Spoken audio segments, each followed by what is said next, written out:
Salut tout le monde, merci encore de vous connecter, n'est-ce pas, sur notre chaîne. C'est toujours avec un grand plaisir qu'on vous voit, n'est-ce pas, plus nombreux sur la chaîne, pour tous ceux qui soutiennent la chaîne, pour tous ceux qui like les vidéos, pour tous ceux qui partagent. Merci à vous tous, n'est-ce pas, c'est vraiment beaucoup d'encouragement pour nous, pour cette nouvelle chaîne qui est en train de grandir, n'est-ce pas, par la grâce de Dieu. Donc merci à vous tous qui likez, qui êtes abonnés et qui partagez les vidéos. Donc on se dit à tout à l'heure pour le sujet du jour juste après le générique.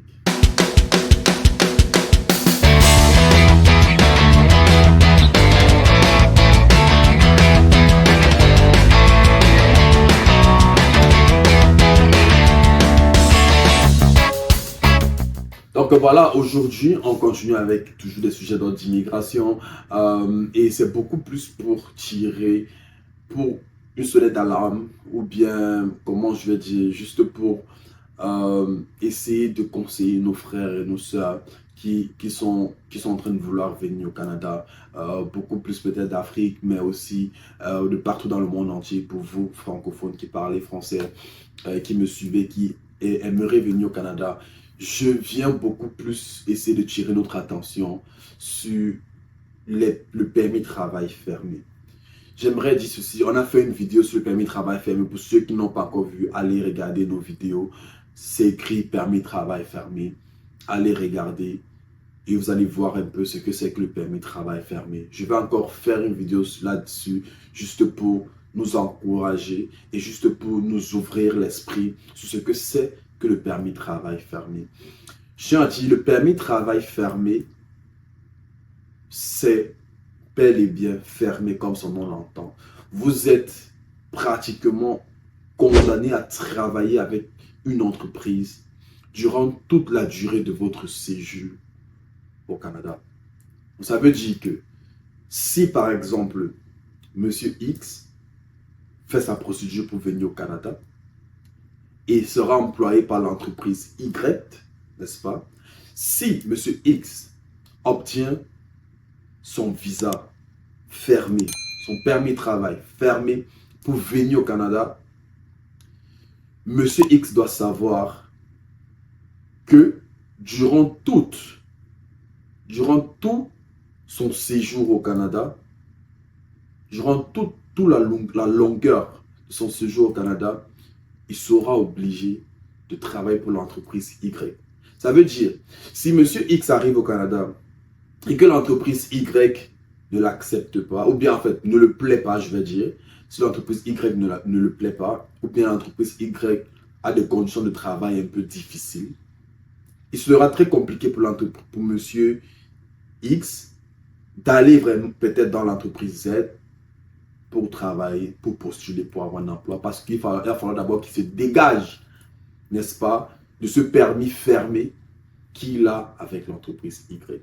Je sais pas, ça fait trop de X, Y, tout ça là, Z. Mais c'était juste pour éviter de nommer un tel, de nommer une telle, de nommer quelques noms d'entreprise que ce soit. C'est juste pour nous dire que deux fois, c'est vrai, en dans notre pays d'origine, on se dit, on veut absolument quitter, on veut absolument partir. C'est compliqué, c'est fort, c'est mort ici, je ne peux pas réussir, je peux rien faire ici, je ne vois pas d'avenir, je dois forcément quitter, je dois aller au Canada. Ok, il n'y a pas de problème. Mais je me dis, calmons-nous, prenons le temps de faire des recherches, prenons le temps de savoir où est-ce qu'on s'engage, de savoir qu'est-ce qu'on veut réellement faire avant de s'engager. Parce que le mal, ça sera de se précipiter, aller vers le premier venu, vers la première agence, n'est-ce pas, et s'ouvrir là, juste n'ayant pas. Et c'est ça, c'est la raison pour laquelle on fait des vidéos comme celui-ci. On n'entre peut-être pas en détail dans tout, on n'entre peut-être pas en détail sur tout ce qu'il faut savoir, mais on donne quand même, on ouvre un peu l'esprit de certaines personnes sur ce que c'est que le Canada, ce que c'est que la vie au Canada, ce que c'est que les procédures pour venir au Canada, afin que ça ne soit pas quelque chose d'abstrait, afin que ce ne soit pas quelque chose de, voilà, mystique. On ne mystifie pas la chose, on veut rendre la chose assez simple, afin que les gens puissent avoir des informations avant d'aller, n'est-ce pas, vers des agences ou bien avant d'appliquer eux-mêmes. Parce que lorsque vous faites un permis de travail fermé, n'est-ce pas, qui est parfois pas très compliqué parce que si l'agence réussit à des partenariats avec des entreprises au Canada, je sais pas, il sera pour moi que peut-être ils peuvent avoir de l'emploi, il peut avoir des personnes qui peuvent vous embaucher au Canada et tout, de par peut-être les connexions, de par peut-être les relations, je ne sais pas, je ne sais pas comment ça se passe là-bas, je ne peux pas parler pour les agences d'immigration. Mais s'ils ont des moyens pour pouvoir vous trouver le travail, dès qu'ils vous trouvent le travail, le reste, c'est presque garanti. Je ne vais pas dire que c'est garanti, mais le reste, c'est pas compliqué. Ils font la procédure et tout. Ils appliquent au gouvernement et on vous donne votre permis de travail fermé. Mais lorsque vous arrivez au Canada, sachez que vous êtes obligé de travailler avec l'entreprise qui vous a donné l'offre d'emploi. Ça veut dire que, je ne suis pas en train de dire que n'appliquez pas pour le permis de travail fermé. Je ne suis pas en train de dire que le permis de travail fermé, c'est mauvais. C'est une option pour venir. Parfois, c'est même une bonne option. Je crois qu'il y a aussi des débouchés. Je pense bien qu'il y a des débouchés aussi. Après avoir fait votre permis de travail fermé, vous pouvez appliquer pour votre résidence permanente, dépendamment de la catégorie de travail que vous êtes en train de faire. Si vous faites une bonne catégorie de travail, avec votre permis de travail fermé, il y aura la possibilité qu'après 2 ans, 3 ans, vous pouvez peut-être voir comment postuler, peut-être pour avoir votre résidence permanente et n'est-ce pas, avoir ce statut ouvert, vous pouvez aller travailler n'importe où vous voulez aller. Donc, ce que je vais dire, c'est que quoi? Par exemple, si vous voulez faire un permis, si vous voulez appliquer pour un permis de travail fermé, et que vous pensez que c'est le moyen le plus rapide pour vous, le moyen le plus facile pour vous de venir au Canada.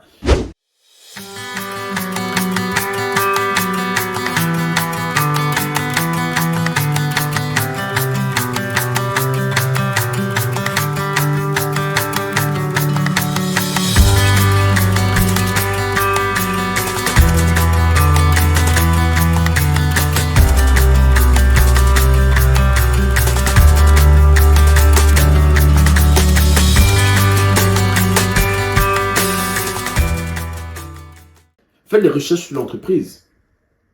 Avant que l'agence ne vous mette quelque part, demandez-les, ok, quelle est l'entreprise que vous voulez m'envoyer à l'intérieur, où est-ce que vous voulez m'envoyer? Est-ce que je peux avoir le nom de l'entreprise? Est-ce que je peux savoir ce qu'ils font? Est-ce que je peux savoir si ou ça? Allez, prenez le nom de l'entreprise, faites des recherches sur Google. Vous n'êtes pas obligé d'écrire à l'entreprise, non? Vous pouvez juste aller faire des recherches, voir des vidéos sur eux, voir ce que l'entreprise fait, voir ce dans quoi l'entreprise est en train de travailler, voir si l'entreprise est légitime. Vous voyez, non? Voici l'entreprise est légitime, mais ce n'est pas juste quelque chose, une mascarade et tout. Parce que la dernière des choses que vous voulez vous retrouver, c'est qu'on vous donne un contrat de travail dans une entreprise qui n'est même pas légale, mais une entreprise qui n'existe même pas. Donc vous vous retrouvez à cheval entre deux choses. Quelque chose de légal, quelque chose d'illégal. Ça veut dire que vous vous retrouvez avec un permis de travail fermé, qui est propre, qui est bon, qui est clair, qui est légal. Vous venez au Canada de manière légale, mais vous arrivez au Canada, vous vous rendez compte que l'entreprise que vous venez pour travailler n'existe peut-être même pas. Donc c'est pour éviter, n'est-ce pas, qu'on vous fassiez arnaquer comme ça et vous arrivez, vous êtes coincé. Il faut maintenant commencer à chercher des avocats, il faut maintenant commencer à chercher des procédures pour pouvoir changer votre statut, pour pouvoir changer votre permis de travail fermé, pour pouvoir peut-être essayer de regarder peut-être un autre employeur qui peut vous donner, pour vous garantir un travail afin de pouvoir appliquer à travers cet employeur-là pour avoir notre permis de travail fermé et autres. Ça devient un casse-tête. Vous êtes sur le territoire canadien, peut-être c'est compliqué, vous n'avez pas de travail, vous n'avez pas ceci, vous n'avez pas cela, vous êtes abandonné à vous-même. Et ça commence à devenir comme un enfer, ça commence à devenir très difficile. J'en connais peut-être qui c'est compliqué parce qu'ils sont là, c'est vrai, ils sont au Canada, mais ils ne vivent pas le rêve canadien qu'ils pensaient. Ils ne vivent pas le rêve canadien qu'ils espéraient vivre. Tout simplement parce que ce côté-là où il n'y a pas eu ces recherches-là qui ont été faites. Il n'y a pas eu ce temps-là de s'asseoir pour dire, ok, quelle est vraiment la meilleure procédure pour moi? Quelle est vraiment la chose qu'il me faut pour pouvoir aller au Canada? C'est vrai. Peut-être le Canada, j'aurais plus de chance. Peut-être avec le Canada, j'aurais plus de possibilités de réussir ma vie. Mais il faut planifier. On dit souvent, ne pas planifier, c'est planifier pour échouer. Donc ça veut dire que essayons de bien faire les choses, essayons de bien s'organiser. Regardez des vidéos comme les nôtres. Merci de liker, de vous abonner, partager les vidéos, n'est-ce pas, pour ceux qui en ont besoin, pour ceux qui veulent faire la procédure pour le Canada. Regardez les vidéos comme les nôtres. Regardez peut-être nos collègues qui font des vidéos là-dessus. Peut-être qu'il y en a qui sont plus capés que moi. Il y en a peut-être qui vont en plus de détails. Allez, regardez, informez-vous. Allez, cherchez quelle entreprise est-ce qu'il veut me mettre à l'intérieur. Si même vous avez des entreprises Il y a des sites du gouvernement. Il y a les sites du gouvernement. Sur la vidéo du permis de travail, mais je pense que j'ai laissé le site du gouvernement là-dessus. Pour ceux, s'il n'y a, j'ai pas laissé le site du gouvernement, laissez-moi savoir dans les commentaires. Je vais mettre dans la description le site. Il y a des sites où le gouvernement met à disposition des personnes qui sont à l'étranger, des entreprises qui peuvent recruter des gens qui sont à l'étranger. Parce que c'est pas toute entreprise qui peut recruter des personnes qui ne sont pas au Canada. D'autres entreprises prennent l'agrément chez le gouvernement pour pouvoir recruter des personnes qui sont à l'extérieur du Canada. C'est vrai maintenant que pour les bilingues, pour ceux qui parlent français, des fois les opportunités sont plus ouvertes, n'est-ce pas? Ils peuvent un peu plus, il y a des possibilités d'avoir de l'emploi même dans une entreprise qui n'est pas agréée, mais il va falloir maintenant remplir un formulaire et autres. Donc, c'est pour dire qu'il y a des entreprises, c'est pas n'importe quelle entreprise. Ne vous dites pas que non, je peux juste aller dans n'importe quelle entreprise là-bas postuler. Non, non, non, non, non, non. C'est pas comme ça que ça se passe. Il y a des entreprises qui sont agréées par le gouvernement pour pouvoir employer des personnes qui ne sont pas encore canadiens, ou bien qui ne sont pas encore sur le territoire canadien, qui n'ont pas encore de statut au Canada. Vous voyez? Donc, faites vos recherches. Est-ce que cette entreprise est agréée? Est-ce que cette entreprise a la possibilité? Vous pouvez aller même rechercher l'entreprise existe réellement et tout. Tout est bon. Mais l'entreprise n'est pas agréée. Donc, essayons de regarder, essayons de voir. C'est vrai qu'on ne peut jamais tout connaître. On ne peut jamais tout savoir. On ne peut jamais, quel qu'en soit comment on fait nos recherches, on ne pourra jamais avoir l'information totale. Mais au moins, faisons le minimum pour rechercher ce sur quoi on s'engage. Où est-ce qu'on va? Bien faire les choses, bien faire les bases, afin lorsqu'on arrive au Canada, ce soit de manière simple. Se fasse vraiment de manière simple. On arrive, on commence notre boulot, on travaille, on s'émancipe. Au fur et à mesure, on commence à connaître ici, on connaît ça. Et au fur et à mesure, ça devient très simple, ça devient très apaisant.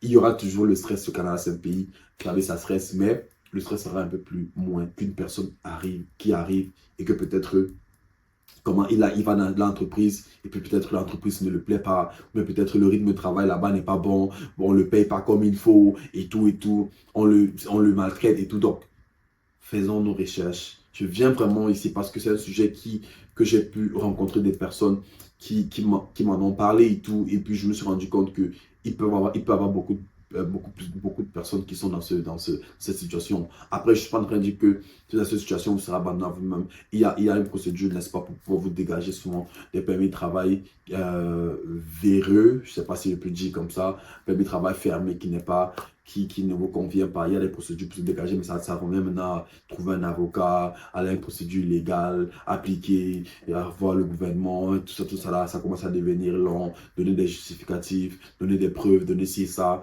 peut prendre du temps, et pendant ce temps, vous ne travaillez pas, ou bien pendant ce temps, vous avez une situation difficile, pendant ce temps, vous êtes dans une entreprise qui ne vous traite pas bien, qui ne vous paye pas bien, qui ne fait pas ci, qui ne fait pas cela, tout simplement pourquoi? Parce que vous êtes comme à leur merci. Donc, faisons bien nos recherches. Essayons d'évaluer. Regardez même mes vidéos. J'ai parlé des vidéos sur le permis ouvert. J'ai parlé des vidéos sur les études. J'ai parlé des vidéos sur la résidence permanente. J'ai parlé des vidéos sur le permis fermé. Regardons vraiment, essayons de voir de manière globale ce que c'est que chaque programme, n'est-ce pas, chaque procédure, n'est-ce pas, et vraiment, n'est-ce pas, qu'est-ce qui peut nous convenir. J'espère que la vidéo nous a intéressé. J'espère qu'on a pu en tirer quelque chose de la vidéo. Voilà, je vous encourage à partager, n'est-ce pas, la vidéo, à liker, n'est-ce pas, à vous abonner pour ceux qui ne l'ont pas encore fait. Et on vous dit à bientôt pour une prochaine vidéo. Merci.